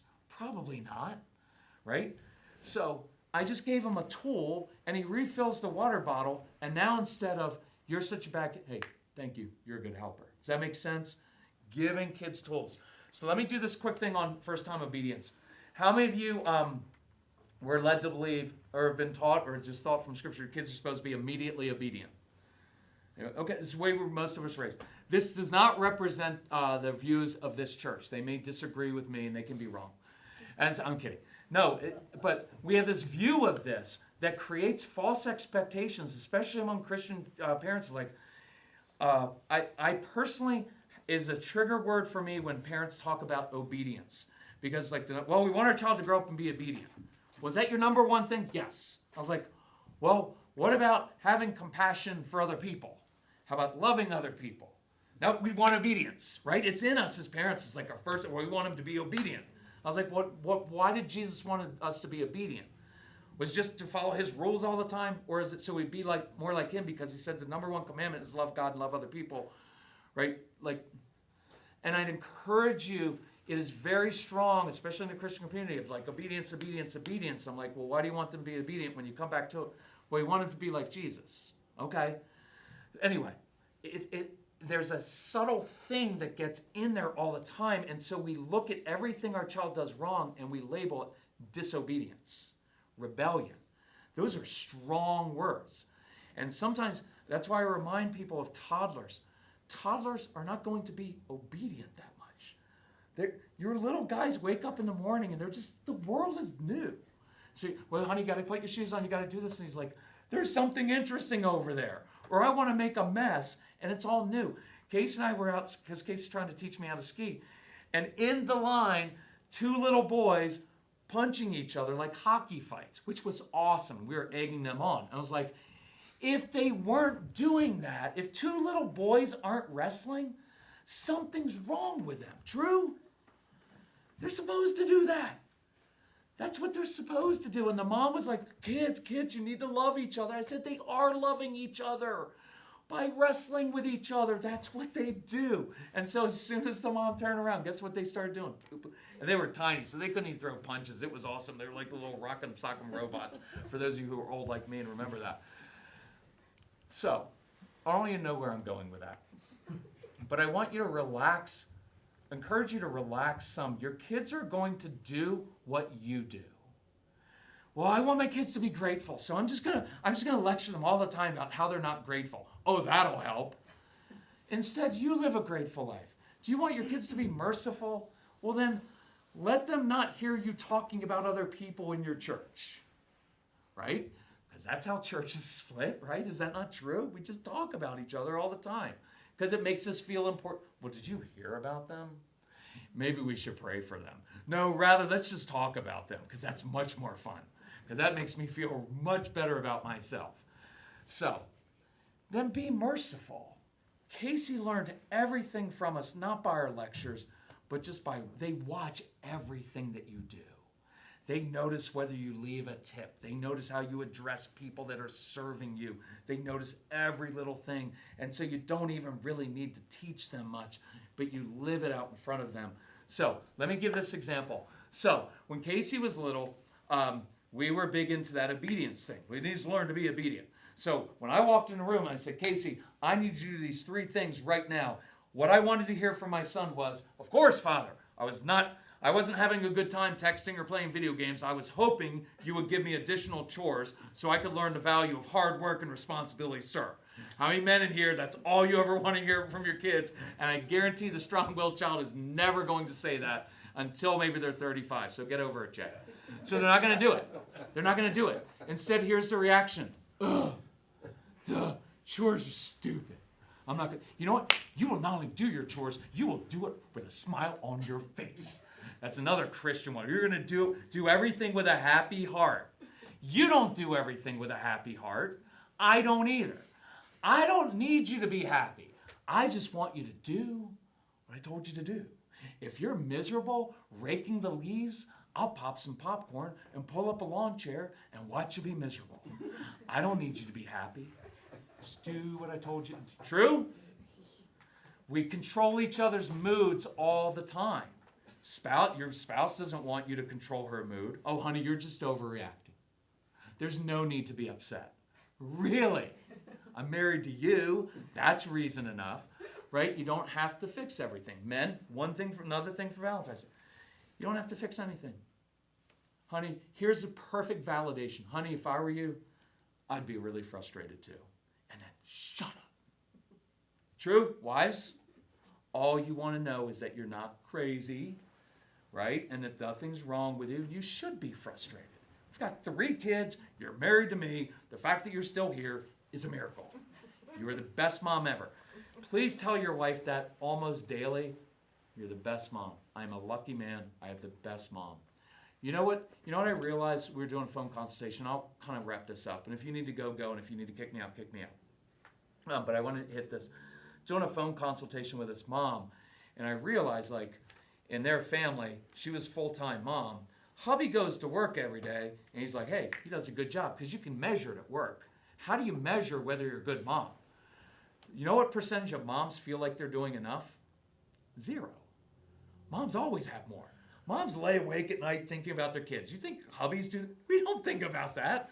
I go to sleep and like I'm getting up, going to work. Wife's worried about things. And this mom and husband and wife, she's like, my husband, he doesn't read any of the parenting books. I was like, no husbands read parenting books. Like, what do you want? I scanned the table of contents. Pretty much got it. They don't. We're not going to put that kind of energy into it. So, right? So it's not, anyway. So I wanted to hear that. I never heard that. And so what I started to do with all the kids that came in our home is I would come in, I'd do it with my son. I'd say, Case, I go in. First thing I do sometimes is I'd sit down and connect with them for 30 seconds. One of our phrases is connection before compliance. You're much more likely to be compliant when someone is connected with you. At work, if your boss just comes in and barks out stuff to you, you'll do it because he's giving you a paycheck. But if he came and asked about your family and how you're doing, and then said, hey, listen, Lauren, I've got a bunch, boss just gave me a bunch of projects. I could use your help. Could you drop some of the stuff you're doing and help me out right now? You are more likely to help him or her than if he just threw some stuff on the desk that you need to do that, right? We also have this view of authority in Christian circles. Well, I'm the authority figure, as if that means we get to just march around and yell at people and tell them what to do. Like, Jesus is our authority figure in that he knelt and washed people's feet and died, right? Like he was like, well, I'm the authority figure, do what. We're the servant, right? We're the one who serve. It's the same one in churches with like women, like, well, women should obey their husbands. Well, we miss the harder part, right? Which is husbands, lay down your lives for your wife the way Christ did for the church. The men have the harder part there. Because if we did that, my wife would do anything I wanted if I just treated her like that. But I don't always, so she resists. So that's my issue. Anyway, I'm not doing this well. So I started going in. I'd sit for 30 seconds, maybe, and I'd fake like I was interested in Casey and his stupid little life and whatever he was interested in. I'm just honest. I don't really care. Like, what are you going to ask? Like, hey, you want to show me a TikTok video before I blow my brains out? Right? But it's their life. We had our things too. And one of the best ways to bond with teenagers is over music. Just know that you're going to hate their music the way your parents hated your music. But take an interest in it. Take an interest in their stupid TikTok videos. Right? It's so hard. It's hard. It is. But it's bonding. Another good one for men in here, if you want to bond with your child, ask your child to teach you something. There's something really powerful about a strong-willed child who doesn't feel great about himself teaching his dad and his mom, but really his dad something. And again, you're going to have to fake like you're interested in it, but just do it. So I'd say, Casey, here's the deal. I want these 3 chores done by 7 o'clock tonight. Don't care how you do them. Don't care what order you do them in. 3 chores, 7 o'clock, and then I'd remove myself from the room and give them some space. My natural instinct is say, I want these 3 chores done, A, then B, then C. Do the hardest one first because you get the hardest one first done, blah, blah, blah, blah, blah, all those things. How many of us do that every day? Well, honey, if you just do your chores now, you would have the rest. They don't care. So I would leave the room. That was at 4:30. At 5:30, had he done any of his chores? Nope. 6 o'clock? Nope. So I start drinking. I don't even drink, but I'm going to pop open a bottle of wine because this kid's not doing anything. He's going to end up being homeless. So it's 6:30. Has he done anything? Nope. At 6:34, he finally gets his little butt off the sofa and does his first chore. What is our first instinct? You know what? He only left 26 minutes to get his 3 chores done. Now he's going to do a half job. True? Because you have to do everything with excellence. No, you don't. Please let that one go with your kids. You don't do with everything with excellence, and neither, this is the one. Do everything to the best of your ability. Nobody does everything to the best of their ability. You shouldn't do everything to the best. You do the right things to the best of your ability. Does that make sense? Because we have that thing, you can't do everything. You do the right things. Some things I slack at, like working out. Look at me. Am I ripped? No. But I'm 54 and I'm not fat. I'm pretty happy with that. So I don't do everything I could work out a lot harder than I do. I try to do the right things. So try to let go of some of that. So anyway, so at 6:34, I'd ask him to do A, B, and C. What's he going to do first? C. Why? I don't know. They're just irritating like that. Next, he goes on to do his next chore, but guess what he does next? Not A or B, he does Z. What was Z? He just made something up because he walked by the bathroom and he thought, it'd be interesting to take the toilet apart and not put it back together. How many of you have kids that do that? Right? And you're like, what are you doing? I asked you to do 3 things and you're playing with the toilet. That's what they do. And all I can tell you, and I mean this sincerely, these kids, they do that Z thing. The Z thing that they do that is not on your list is what they need to be doing. I would encourage you to let your kids follow their curiosity. It's going to irritate you, and they're going to be like, but they didn't get their homework done. I know, but my kid built a robot. My kid went outside and played and tracked mud into the house. But he was playing outside, like the one child in Idaho. Maybe a lot of them do it here, right? But he did it. And all I will tell you is the kids who do Z, they do cool things in life, like invent iPhones, right? Those of you who are rule followers, you never really do anything cool in life. You make sure these ship on time. That's important. But you don't break the rules, right? I'm kidding. But I encourage you, let them do the Z thing, but it's going to irritate you. And finally, he does B, which was sweeping the floor. But they're going to put the broom behind their back and go backwards. And you're going to be like, you're not doing it the right way, because you can't get the crumbs in. Here, let me show you, right? This is a good dad. Let me show you how to sweep appropriately. Right, Jay? How many times have you done it? Yes. And then your kid's like, you're a freak. I was just trying to make it interesting, because sweeping the floor, I know, but not everything in life can't be interesting. But we're adults. We get to choose what we do.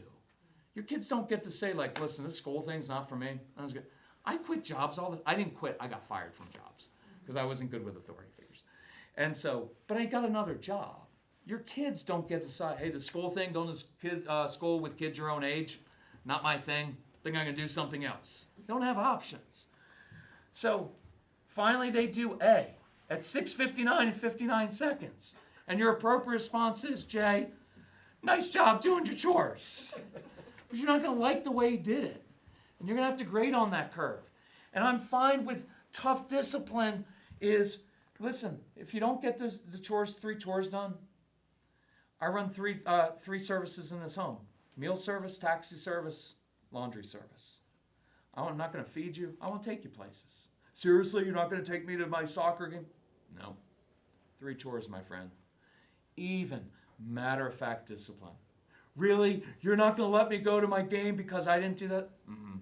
Yeah, but my coach is going to be really upset. He's going to be upset. But I know that when you talk to him and you explain that you didn't do your chores, well, that's stupid. You're stupid. They're going to yell at you. They're not mad at you.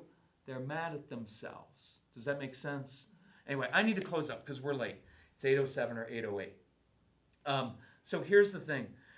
We didn't get to everything. If you are interested, you can go to our website, celebratecalm.com. We have a podcast. And I have a ton of different... do you listen to the podcast at all?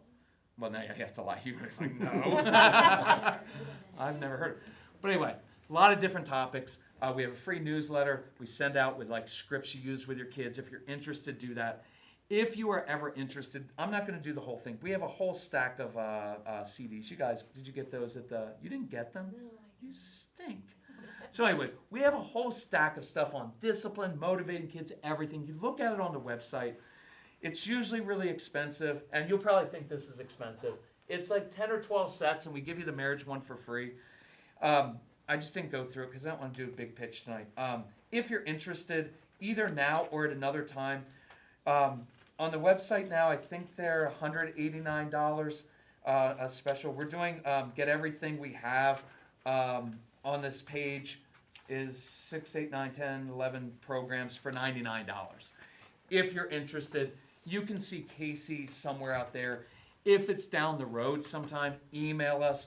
We'll work with you. It doesn't matter to us. We're just happy to be out speaking to people and being with people. So I will, if it's okay with the church, with you guys, it's 11 after 8. Things I didn't, if you need to go, it's Friday night and you're tired, go. Thank you for coming. Things I didn't get to, anything that I kind of maybe quickly address for you. I don't want to put you on the spot, but anything in particular? Are you guys ready to go? Oh, Yes. So when you kind of addressed about because my oldest one is very rule follower. And Okay. Is there anything that you should do or not do for her? Because I mean, I don't want her to be with a controlling guy. But I mean, is that an okay thing to just kind of, is there any way to help her? Because right, with the whole school change, it made a big difference. I would say with more compliant kids and people is teaching her how to be assertive and speak, like if she's a people pleaser kind of person, speak up about what she wants and needs. So I try to put it this way, I'm trying to teach my mom this at age 87, is being bossy is telling other people what to do. Being assertive is telling other people what you need or what I'm going to do. So I can't boss you, I'm just saying this is what I need. I just want compliant kids to learn how to speak up for themselves so they're not always in the background and don't get taken advantage of. Practicing saying no to friends. If she doesn't want, well, Mom, I don't want to say no because I'm afraid I'm going to hurt her feelings. Okay, so do you not want to do that? No, I don't really want to do. Okay, so let's practice. Sarah, thank you for inviting me to that. That was really thoughtful. I don't want to go this time, but I appreciate you asking. That's hard for a compliant person, right? Your strong-willed kids are like, well, one, nobody invites me to anything, so I don't have to say no, but they don't have a problem. But yeah, I would just work, it's all of us just working on the things and helping her learn how to be assertive, maybe with her dominating sister. You need to learn how to speak up to her and say, no, that's not right. That's not good with me. That's not going to work for me. And that'll drain a lot of energy out of her. It's very hard to do. So what I try with moms is moms asking for help. Moms have a lot of hard time asking for, well, I don't want to ask them for help because now I'm bothering them. Well, why would you assume that you're bothering them? Right? Maybe they want to help you. So anyway, hopefully that makes sense. Yes? So we have a child who very much wants to be a homebody, but she is also a social butterfly, but she deals with that anxiety. And for a long time, I put off inviting people over because she couldn't handle it. Okay. So I put my life on hold, but now that she's 7.5, I'm kind of like, well, Mommy has friends, they have kids, they're coming over, we need to just work with it. Do you have any suggestions for that? I would maybe, when you do that, give her some kind of job to do. So, anxiety is caused by unknowns. Well, who's coming over? What am I going to do? Are they going to be in my room? Are they going to mess up my stuff? So maybe set it up so you say, oh, here's what we're going to do. See if you can give her a job to do, or like I like to do, I may even start with specific play dates, short. So maybe you invite one of your friends over whose child is a little bit more gentle or compliant and won't fight with because your child, most of our kids dominate other children. Oh, run along and play, which is basically. She likes to be with older people or younger people. Yeah. So that's so set up. Look, that's a very arbitrary, artificial thing we do. In real life, I don't hang out with just 54-year-olds, and so I would set, one of our create successes the first time. So invite a friend that has a child that you think is going to be a good fit, and the other thing is maybe do something together. So let's say you're going to do like a service project. Hey, you know what, there's this retirement home and all these older people, and we were going to make brownies and take it down there. Girls, could you help me out with that? So now you're doing it kind of together, and it's much easier to make friends while you're working on a project together. Just saying, girls, go run along and play. What your child hears is, go dominate this new person because you're anxious and you need to control things, so you're going to control her, and it won't be a lot of fun. And do it short, like 45 minutes or an hour. Keep it short. It's like family vacation. By the third day, you hate your family. So do very short and get a success, and then start building up. But I wouldn't do like 3 friends and like 5 kids. Way overwhelming. So start small, and then affirm her and say, honey, you are awesome with Elizabeth today. Her mom, even if you have to lie, her mom texted me and said she really enjoyed. Now, if it was a horrible play date, don't lie. But if you can affirm her for something like, you did a really good job and I'm really proud of you, boom, and then keep it at that. So just go slow. I'd relax a little bit with the social skills thing, in a sense that sometimes moms who are very social and like having a lot of friends will look at their child who doesn't want to have a lot of friends and think, oh, she must be so unhappy. Oh, I really need to do that. And many kids and people like me, I don't want to have a lot of friends. Partially because clearly, look, I'm not going to have a lot. But I just don't want. I have a few really good friends that I can go deep with, but I'm not good at small talk and stuff. And I'm not good at just shooting the crap, kind of. So forgive me for that. Anyway, don't project your own stuff onto them and let them own. It's good that you don't have a ton of friends, and that's fine, because you're thoughtful and you're a deep thinker. Affirm the good parts of them. You know why it takes you longer to take tests? Because you process information a little bit more slowly, but what that means is you tend to process more deeply. You're a really deep thinker. Just means you're going to struggle. Time tests. See, normalize it. Time tests are going to be a little bit tougher for you. Why? Because you're a slower processor. But slow doesn't mean dumb. It means deeper. That's why you're such a good thinker.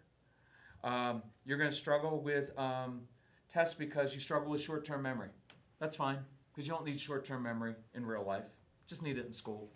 But what you have is the opposite, is you're a strategic thinker. That's why you're so good at tricking us, getting out of things, being a good arguer. So you just try to, you normalize it and say, well, of course, here's a great, of course you struggle with that. Of course you're anxious going to new places. You should be a little bit anxious. I get anxious when I do a new presentation at the office. Stomach gets a little bit upset, so if your stomach's upset, that's normal. So what I found is if I get there early and focus on doing a job, that it helps calm me down. So you've got the Taekwondo class. What do you think we could do that'll help you settle the anxiety? So we don't have to get rid of anxiety. We don't have to fix anxiety. I just need to give you some tools so you know when your stomach's upset, here's what you do. Right? Casey teaches kids with social anxiety. When you go to a big thing with all these kids, don't try to get in a group. Find one person. Just pick off one person and find a common interest and ask them questions. Because if you ask questions about another person, they'll think you're like the best person ever. Because then you don't even have to talk. Just keep asking. That's what I do. I'm shy that way. Anyway, anything else? Thank you guys for coming out. If you have questions, email us. We'll be glad to help. What time are we here tomorrow morning?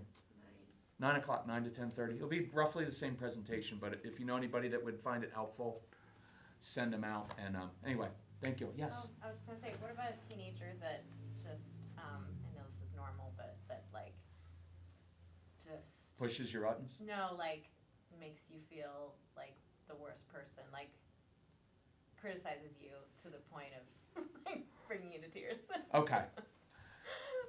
That's an easy one. I No, it's I mean, there's... normal, but... No, well, to a degree, if it's that.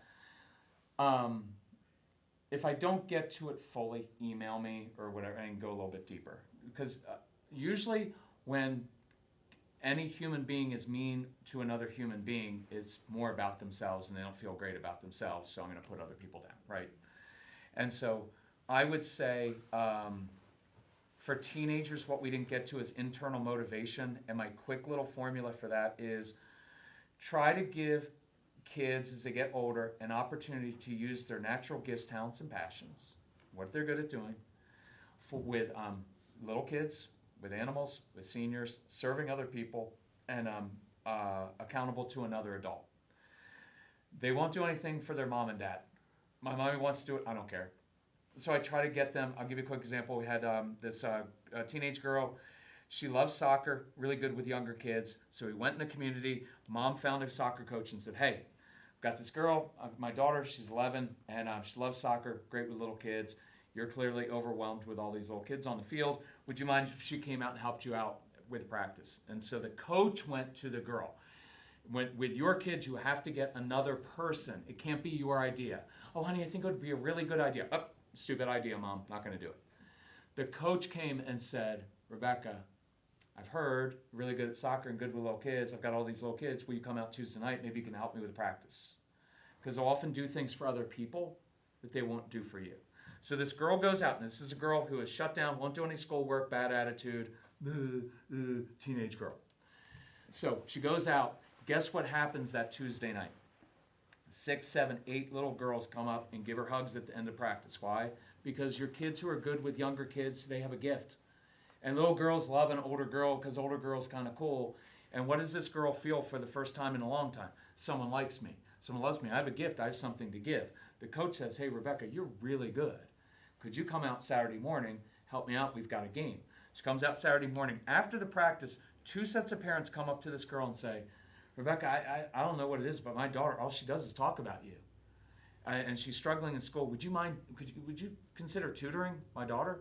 Not knowing that this little Rebecca has not done schoolwork for years. But now all of a sudden, watch the arc of it. See, as parents, parents are on Rebecca because she's got a bad attitude, bad mouth, doesn't do her schoolwork. How are you ever going to be successful in life? Negative, negative, negative. And then some adult comes along who says, you're really good at something. Because he doesn't have to live with her. He doesn't even know what her grades are. All he knows is when I ask this girl to do something on the soccer field, she's a good kid, and this little girl feels she's got a gift and something to give someone.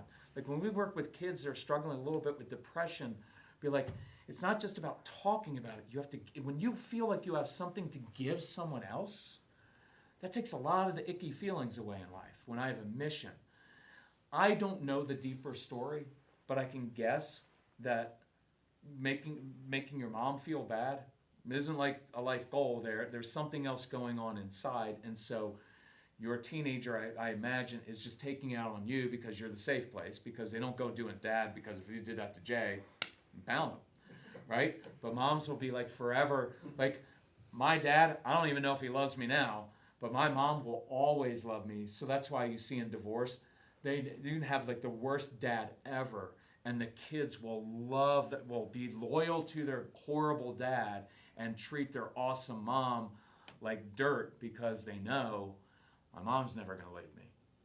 But my dad, I don't know. So does that make sense? Yeah. So. And she's incredibly self-judgmental too. We're working on that, so that's. So that's an example of there's only so much you can work on, right? Like, well, I need to work on it, right? Which is good. But what really works is doing something she's naturally good at. Like if she's good with older people, find a senior citizen, someone she can help, because then it's like, then they feel it. Because there's only so much, oh, honey, you're awesome. You're an amazing young lady. Well, that doesn't really mean anything if I'm not seeing that. But that girl that did that, now all of a sudden, she has a reason to do her schoolwork because the other adult can hold her accountable and say, Rebecca, I want you here every Tuesday and every Saturday. But if I hear from your mother that you're mouthing off and you're not keeping a B average, you're not working with these little girls because I'm looking for a leader. See, someone, then she'll say, yes, ma'am, yes, sir. And now she has a reason. She has a reason to do her schoolwork and have a good attitude, not because mommy and daddy want me to, but because I get to use my gift helping those young girls, and that coach said that I'm pretty awesome at it. Does that make sense? It's a really cool thing. Okay, I'm going to end it there so everybody can leave and go home, enjoy your Friday night, and I think we're going across the street to eat at that restaurant with the bikes and all that stuff. So that's a pretty good place, eh? Okay. Thank you. Thank you to our host. Thank you for hosting us and doing that. It's awesome to come to Idaho, especially in the winter. That was awesome. So, no, I'm kidding. So if we can help in any way, just feel free to email us or whatever, listen to the podcast. But thank you all very much. Thank you.